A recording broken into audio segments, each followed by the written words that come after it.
आज मैं आपको कुछ अलग ही साइन के बारे में बताने आई हूँ। तो आपने सिग्नल मेरे हाथ में देख ही रहे होंगे। मैं आपको दिखाती हूँ कि कौन सा साइन है ये इसको हम बोलते हैं, चलिए शुरू करते हैं। इसको हम बोलते हैं इन्फिनिटी साइन, ठीक है। इसमें इंग्लिश में इन्फिनिटी साइन बोलते हैं, हिंदी में 8 जो होता है। तो इस तरह से हाथ करते हैं तो 8 दिख रहा है आपको, 8 का साइन दिख रहा है, ठीक है।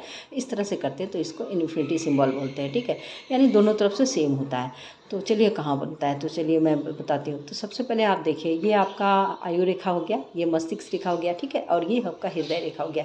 तो हृदय रेखा के पास से इस तरह से आते हुए ये शनि पर्वत से लेकर ऐसे सूर्य पर्वत तक इस तरह से अगर बनता है तो इन्फिनिटी सिंबल अगर किसी के हाथ में देखेंगे हल्का हल्का इस तरह से आपको डिज़ाइन उसे इस तरह से पहले क्रॉस जैसा दिखेगा, फिर इस तरह से ऐसे राउंड शेप लिए हुए दोनों तरफ से सेम होना चाहिए, तो वही इन्फिनिटी का साइन बनता है।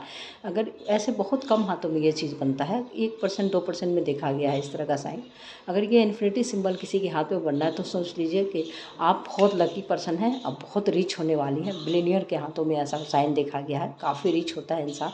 अगर ऐसा सिंबल बन रहा है तो कोई बड़ा बिजनेसमैन होगा, बिलियनियर होगा, काफ़ी रिच माना गया है। इस सिंबल को अगर किसी के हाथ में है तो वो समझ लो काफ़ी पैसे वाला है इंसान।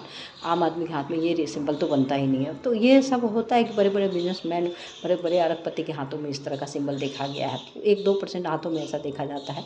इंडिया में पैसे वाले की कमी नहीं है, बट हाँ कुछ ऐसे हैं जो उनके काफ़ी रिच होते, बहुत नाम गूगल पे जैसे जिनका नाम आता है, इस तरह के लोगों के हाथ में इस तरह से आप देखेंगे इन्फिनिटी का सिंबल बनता है, ठीक है। तो ये सूर्य पर्वत और शनि पर्वत के बीच में इस तरह से 8 का साइन जो बोलते हैं ना, तो इस तरह से देखेंगे दोनों तरफ से सेम होगा, तो इसी को इन्फिनिटी सिंबल बनता है। ये बहुत लकी साइन माना जाता है हस्तरेखा में।